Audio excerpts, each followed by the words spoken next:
Vamos resumir a questão da teoria quântica de uma forma bem simples.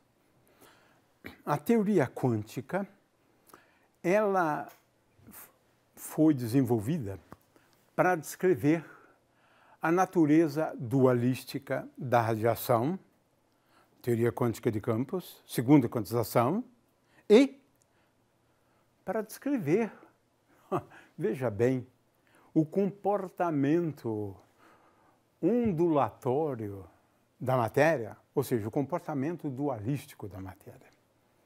Então, vamos nessa aula falar sobre o comportamento corpuscular da radiação. É claro que a gente já sabia sobre o comportamento ondulatório das ondas eletromagnéticas, não vou nem discutir isso. Nós sabemos disso, não? A gente pode, no caso aqui, fazer uma pequena recapitulação, não? Alguns acreditam a Isaac Newton a ideia da teoria corpuscular da luz. É verdade, ele realmente concebeu a luz como composta por partículas. Ele explicava a reflexão, refração, com base nisso, na realidade. Ele tem um livro que foi recém-traduzido pela EDUSP, né, sobre luz. E aí que ele lança, então, essa ideia, né? Agora, Newton era muito famoso, né, e todo mundo respeitava muito Newton. E a teoria corpuscular ficou por algum tempo, né, como a teoria, né, para explicar a luz.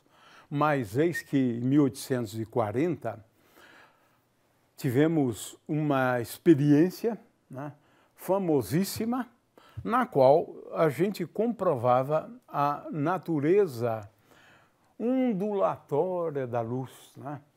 Nessas experiências, né, envolvendo interferência da luz, que foram as primeiras experiências, ao redor do ano de 1840, a famosa experiência de Young, né?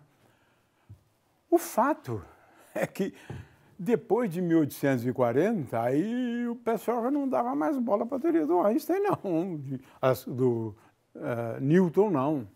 Natureza corpuscular, de jeito nenhum, natureza ondulatória, que era uma ideia, na verdade, de Huygens, contemporâneo de Newton. Huygens defendia a natureza ondulatória da luz, né? De forma que, veja, duas correntes já do tempo de Newton, eles eram contemporâneos, né? Mas eis que Maxwell, na sua teoria, ele comprovou que é isso mesmo, porque ele explicou até mesmo que campos eram esses, né, que se propagavam. Ou seja, essas ondas eletromagnéticas representam a propagação de campos. Portanto, Maxwell praticamente encerrou, ou teria encerrado o assunto, né? Porque a partir de Maxwell, aí eu diria, mas no entorno do ano de 1863, né? Veja que durou apenas 40 anos, né, essa teoria única de luz, né, como sendo ou tendo uma natureza ondulatória, né? Mas as ondas eletromagnéticas não deixam margem a nenhuma dúvida, né?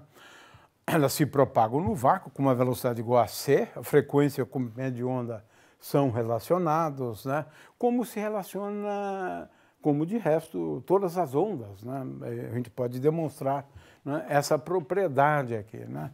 Que a velocidade de propagação de uma onda para uma onda harmônica ela é dada pelo produto da frequência pelo comprimento de onda. E as ondas eletromagnéticas não seriam diferentes, né?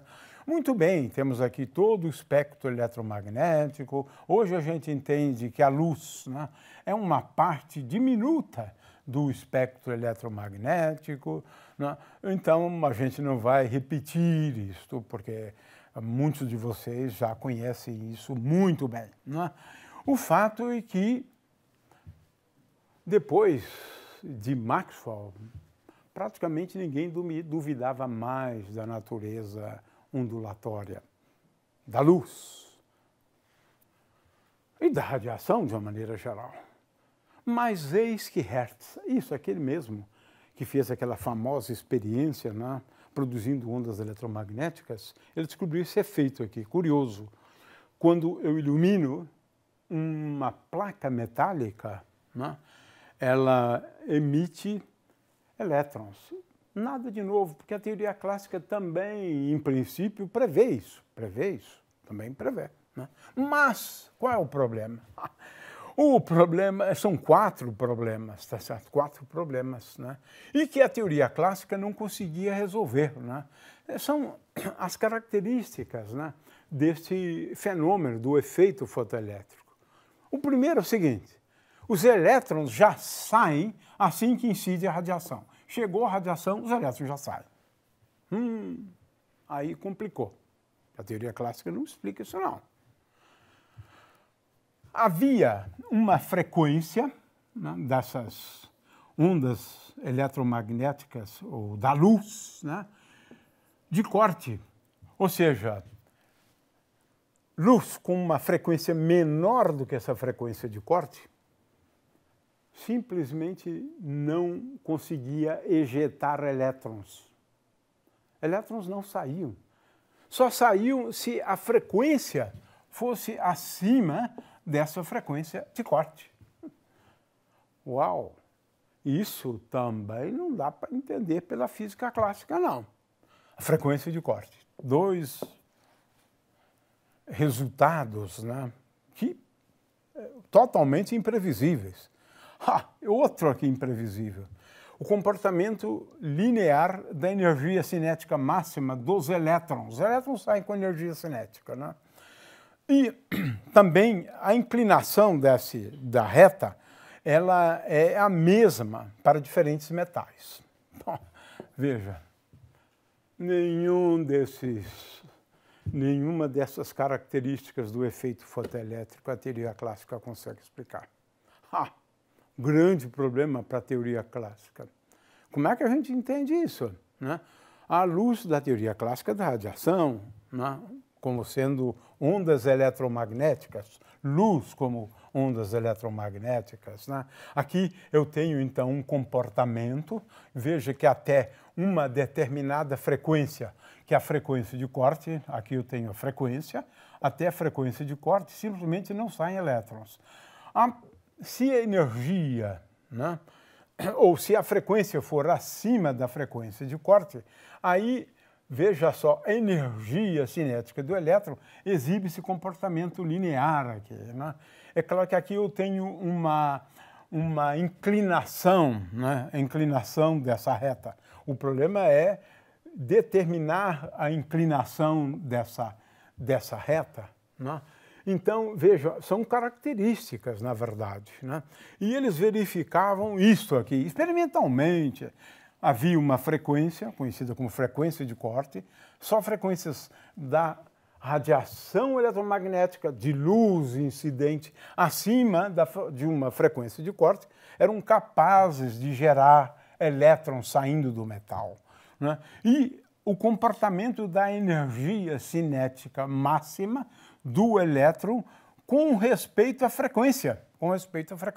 Era um gráfico linear. Essa função aqui, função de trabalho, ela é igual à energia necessária para arrancar elétrons, porque eu preciso de fornecer energia para elétrons para eles saírem do metal. De forma que essa energia aqui é conhecida como função de trabalho. De forma que a frequência de corte é igual à função de trabalho dividido por essa constante aqui. E essa constante, né? A teoria clássica não explicava isso. A outra é essa, olha só. Para diferentes metais, a inclinação é a mesma, em função da frequência da luz incidente, né? É claro que as funções de trabalho são diferentes, né? Funções de trabalho são diferentes, né? Claro, para cada metal, né? Muito bem. Eu quero então que vocês agora assistam a esse vídeo aqui, né, do Laboratório Virtual de Física.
Muito bem.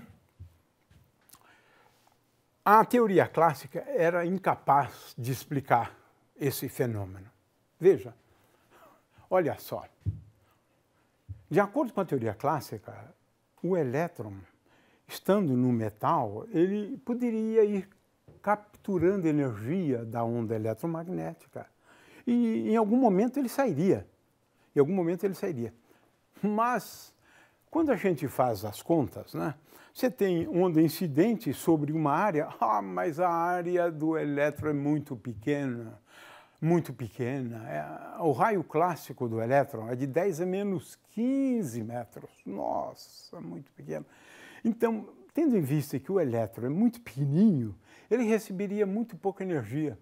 E ele precisaria de um ano mais ou menos, né, para poder acumular energia para ele sair.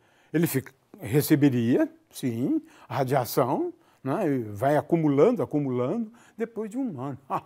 Mas se ele sai imediatamente, nossa, que horror, hein? Realmente a teoria clássica erra em demasia em relação a isso, né? Não há como explicar com a teoria clássica, né? O elétron pequenininho, recebendo energia, sendo iluminado, né?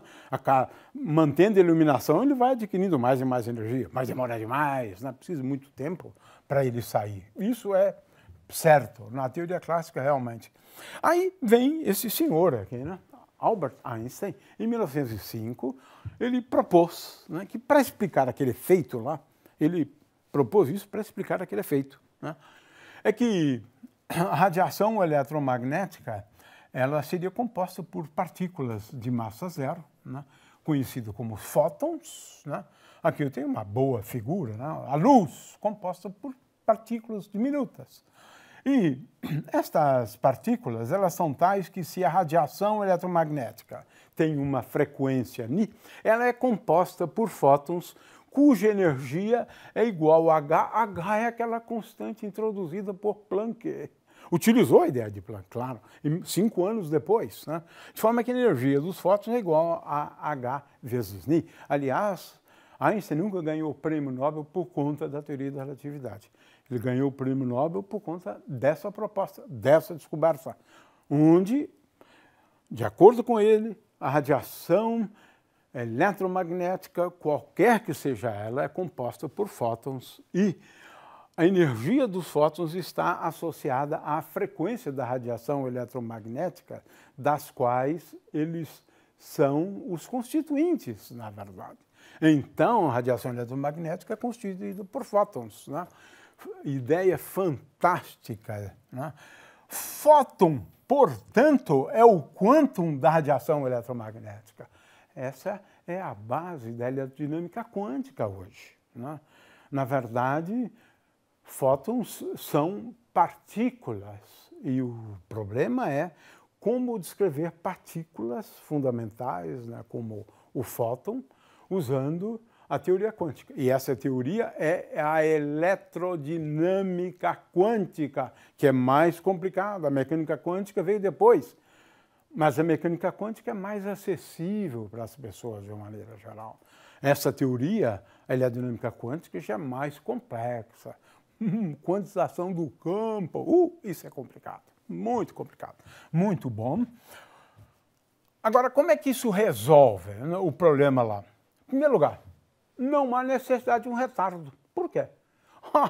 Se esse fóton tem energia suficiente, ele bate no elétron e já joga o elétron para fora do metal. Ele tem energia maior do que a função de trabalho, que é energia mínima para remover um elétron do metal. Então, ele cede a sua energia, né, em primeiro lugar, para remover o elétron do metal. E depois dá uma energia cinética para o elétron. Assim era a ideia, essa é a ideia. Funciona que é uma maravilha, né? Claro, porque agora, veja, essa energia, né, que é H vezes F, ou H vezes Ni, né, ela é utilizada para arrancar o elétron, portanto, ela é igual a W mais a energia cinética máxima dos elétrons. Pronto. Explicou o comportamento linear. Explicou também a frequência de corte. Ora, para arrancar um elétron, veja só, para arrancar um elétron, basta ter energia suficiente. O que é suficiente? É uma energia acima da função de trabalho. Mas se não tiver energia acima da função de trabalho, não saem elétrons. Não tem energia para arrancar os elétrons, né? Então, isto aqui é simplesmente fantástica, essa explicação. E mais, ele deu agora, determinou essa constante. E aquela constante linear ali é a constante de Planck. Pronto. Explicou tudo sobre o efeito fotoelétrico. O que é o fóton hoje? Bom, hoje nós sabemos, fóton é uma dessas partículas que existe desde a origem do universo. É uma das 61 partículas. Aqui eu tenho, não uma tabela periódica, mas a tabela das partículas elementares, os constituintes últimos de tudo. Fótons são os constituintes últimos de tudo, mas em relação à radiação apenas, né? Aqui temos elétrons e outras partículas cujo nome não é muito popular, né? A gente não ouve falar muito em up, down e assim por diante, né? Muito bem. O fato é que o fóton é uma partícula elementar com algumas propriedades. O fóton não tem massa. O fóton não tem carga elétrica. O fóton tem spin 1. São características do fóton. Fomos aprendendo isso com o tempo. Depois de Einstein, né? Aprendemos uma série de coisas. Einstein descobriu uma coisa curiosa, é que o fóton não tem nenhuma partícula mais rápida do que o fóton no universo. Não. Ele se move com velocidade igual à velocidade da luz e não tem partículas com velocidade maior do que essa. No máximo se admite um empate. Tem outras partículas de massa zero que também se propagam com a velocidade da luz. Mas só o fóton que tem essa velocidade incrível de propagação, né? Além do mais, uma coisa curiosíssima, raríssima, a velocidade do fóton é absoluta, não depende do referencial, o que é uma grande surpresa, né? E o fóton é uma partícula estável, eles existem desde o início do universo. Os fótons estão aqui no universo há 13,7 bilhões de anos, quando o universo começou, no Big Bang. O fóton, portanto, é uma partícula estável, E eles estão por aí, abundando em todo o universo, né? Eles existem em cada canto do universo. Ele tem uma energia que é dada por H vezes I, tem momento linear também, né? O fóton... peraí, mas isso é curioso, hein? Isso é curioso, sim, é curioso. Porque ele não tem massa, mas momento não é igual a m vezes v? Para o fóton, não. Momento, portanto, é uma grandeza fundamental, né? Uma grandeza fundamental. Mais do que velocidade, porque eu não defino o momento como algo vezes v. Fóton tem momento linear e esse momento é dado pela energia dividido pela velocidade da luz. E a gente pode comprovar isso, né, ao incidir um fóton sobre uma plaquinha, mas é claro que ela tem que ser uma plaquinha muito leve, né? Ele se desloca, mas muitos fótons incidindo deslocam, sim, uma placa, né? O fato é que o fóton não tem massa, né? Mas tem momento linear, uma coisa curiosa. Aqui eu tenho a expressão para constante H, que num dos slides estava realmente escrito errado, né? 6,63 vezes 10 a menos 34 joules por segundo, okay? Muito bem. O fato é que nada se propaga mais rápido do que o fóton. E uma outra coisa curiosa, né, é que a velocidade do fóton ela é absoluta. Nesse referencial aqui, né, ela tem uma velocidade igual a c, e nesse outro aqui, que vê aquele em movimento, também tem uma velocidade igual a c. É uma coisa realmente bastante interessante sobre o fóton, né? A gente tem que desenvolver uma teoria quântica para descrever as interações envolvendo os fótons, para descrever fótons, né? E para descrever fótons também, né? Fótons, eles têm só estados de helicidade igual a zero, quer dizer, o spin ele está sempre na direção perpendicular à direção de propagação, né? E aí nós somos aqui remetidos, né, àquela ideia da polarização da luz, porque está relacionado realmente a essa propriedade dos fótons, né? É claro que Einstein logo entendeu, né, que o efeito fotoelétrico acontecia porque você pode ter uma colisão, né, aliás, uma absorção, mas é uma colisão que, nesse caso, absorve o fóton. Ele, absorvendo esse fóton, ele sai com energia, que é a energia do fóton, mas a energia que ele tinha. Essa é a explicação, então, para esse efeito fotoelétrico, né? Muito bem, de forma que a gente já comentou isso, né? A energia do fóton é utilizada para arrancar o elétron, a função de trabalho, e dar uma energia cinética, né, para o elétron, né? De forma que aqui eu tenho uma expressão para a frequência de corte, né, que envolve a constante de Planck, é claro. Isso, então, é o efeito fotoelétrico. Aí agora Einstein explica também a radiação de corpo negro. Ele diz, ora, veja, o que nós temos um objeto aquecido, né, e quando ele emite radiação? Ele vai emitir um fóton, 2 fótons, N fótons. De forma que aquelas energias, né, são quantizadas por isso. É porque o fóton é o quantum do campo eletromagnético.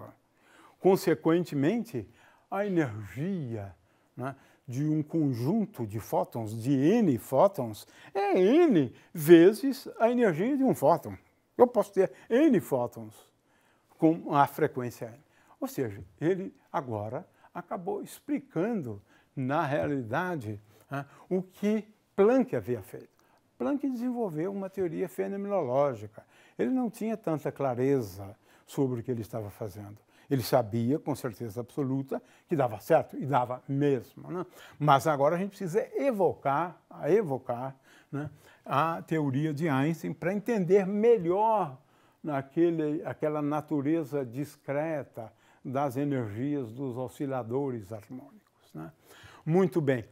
O efeito Compton, né? Esse aqui é um efeito que Compton explicou. Qual o efeito? Chega radiação com comprimento de onda lambda ou com frequência νe e sai essa radiação com comprimento de onda nilinha, né? E agora se sabia de uma coisa curiosa, né? É que a relação entre nilinha e ni envolvia um ângulo θ, de acordo com essa expressão, né? De acordo com essa expressão. O problema é, agora, explicar isso, né? O comportamento da radiação, né, que sai em relação à radiação que entra, né, em termos de comprimento de onda, envolvendo esse ângulo θ aqui. O que o Compton fez? Ele fez as contas levando em conta a colisão, como bola de bilhar, de um fóton com um elétron. Sim, ele estudou esse tipo de processo. Colisão de um fóton, agora admitido como partícula, né? Como um corpúsculo. Colisão de uma partícula com outra partícula. E agora o que ele fez? Usou as leis das colisões. Conservação de energia e conservação do momento. Só isso. Aí tem algumas contas. Sugiro que vocês deem uma olhadinha na apostila. Ali fazemos todas as contas passo a passo. Não temos tempo para fazer isso, mas esse indivíduo que ganhou o prêmio Nobel por isso, ele acabou fazendo uso só desse conceito de colisões de partículas, né? Utilizando energia antes igual a energia depois, momento antes igual a momento depois. Aí tem que fazer conta, né? E ele acabou, então, concluindo isso que nós havíamos dito anteriormente, né? Encontrou uma expressão para a diferença de comprimentos de onda da luz incidente e da luz emergente, né? Ou da radiação emergente, né?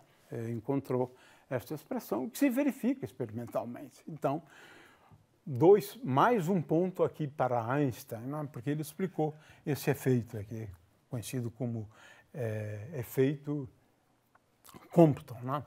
O fato é que hoje nós sabemos que os fótons são super relevantes, né? no nível atômico e subatômico, tudo envolve interações envolvendo fótons. Hoje não temos mais a menor dúvida sobre essa natureza dual da radiação. Fóton é o conceito importantíssimo na física, como uma das partículas, né? E para descrever fótons, interações de fótons, né, foi desenvolvido a eletrodinâmica quântica, que é a teoria quantizada, né? Pela segunda vez, a teoria quântica de campos. Como eu disse antes, as coisas não são muito fáceis para descrever o aspecto quântico da radiação, a interação do quantum, do campo eletromagnético, que é o fóton, com as demais partículas, né? Vamos mais tarde falar um pouco sobre isso, quando abordarmos a questão da segunda quantização, né? Mas hoje sabemos que os fótons são as partículas intermediárias das interações eletromagnéticas. A cada interação eletromagnética que você pensar, nós temos trocas de fótons. Se um elétron interage com outro elétron, ele interage porque este elétron aqui emite um fóton, este aqui absorve o fóton emitido e ele sai numa outra direção.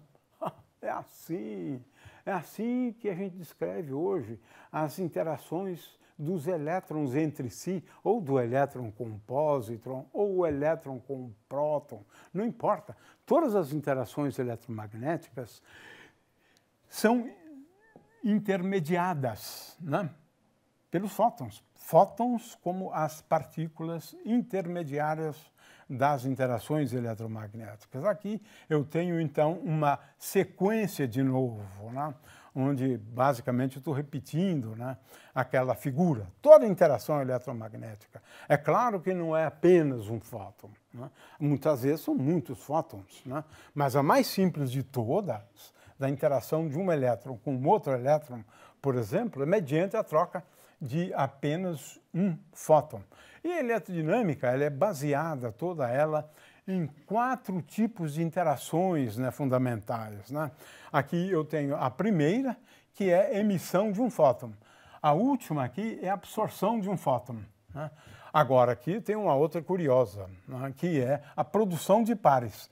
Um elétron, aliás, um fóton de energia elevadíssima pode produzir aqui um elétron e um pósitron. E pode haver também aniquilação de elétron e pósitron. As duas somem, dando lugar a um fóton.